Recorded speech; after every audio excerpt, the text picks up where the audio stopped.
अखिलेश यादव इस वक्त live press conference कर रहे हैं, जिसके आधार पर अप्रैल 2005 के बाद नियुक्त शिक्षक और कर्मचारी की मासिक पेंशन की योजना समाप्त की गई और नई पेंशन योजना लागू की गई, जिससे सेवानिवृत्त कर्मचारी एवं शिक्षक को सेवानिवृत्त होने पर एक मुश्त धनराशि प्रदान की जा रही है।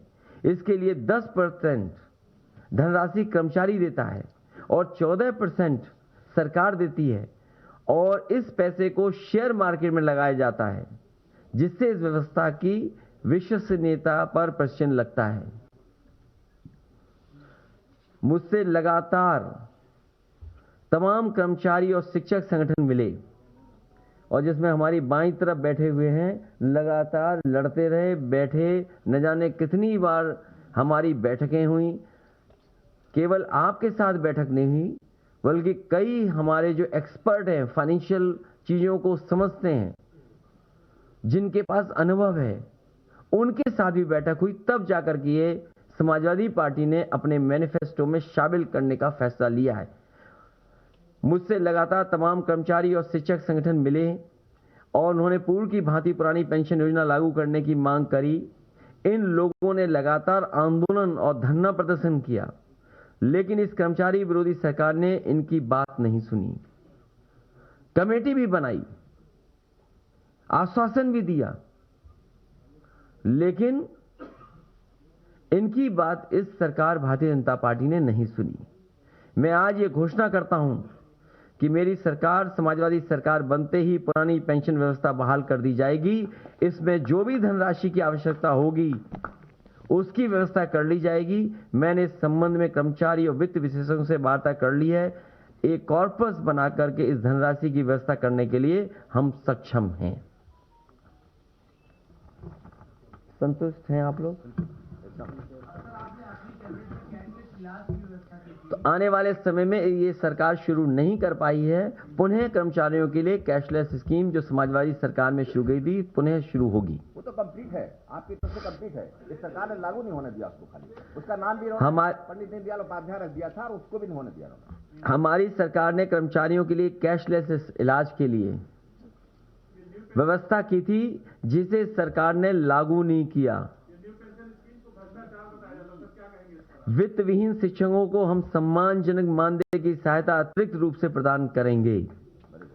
समस्त तृतीय और चतुर्थ श्रेणी के कर्मचारियों को जहां तक संभव हो सकेगा गृह जनपद, उसके निकट के जनपदों में तैनाती कराने का फैसला लिया जाएगा।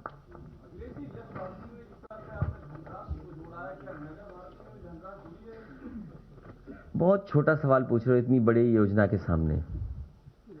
सबसे बड़ा फैसला समाजवादी पार्टी का जो घोषणा पत्र में शामिल होने जा रहा है, पुरानी पेंशन योजना को बहाल किया जाएगा। बहुत बड़ा फैसला है।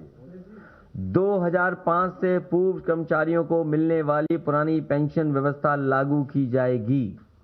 उसके लिए किस तरीके से लागू होगी, फाइनेंशियल एक्सपर्ट जो जानकार लोग हैं उनसे राय मशवरा किया गया है। किस तरीके से कॉर्पस फंड क्रिएट किया जाएगा, उसका भी इंतजाम समाजवादी सरकार में होगा।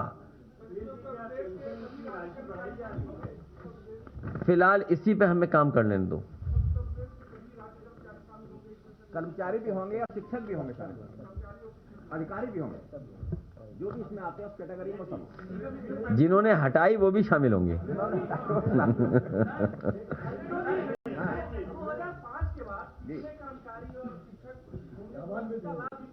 लगभग 12 लाख लोग हैं।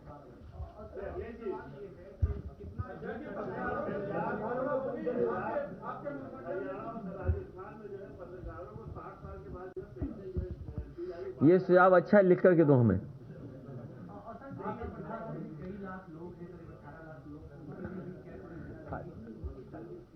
वो अभी पूरा हमारा घोषणा पत्र आने दो। आज कुछ मुख्य बिंदु आपके बीच में रखी हैं। इसके अलावा जो और महत्वपूर्ण चीजें आ रही हैं कर्मचारियों को लेकर के या अन्य विभागों को लेकर के, वो हमारे घोषणा पत्र में शामिल होगी।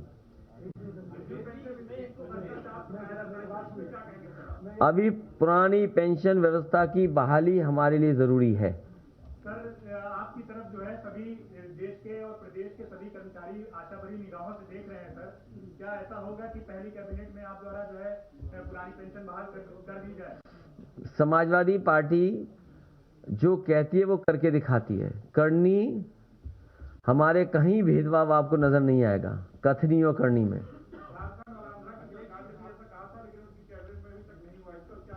ये उत्तर प्रदेश है, ये दूसरा प्रदेश नहीं है।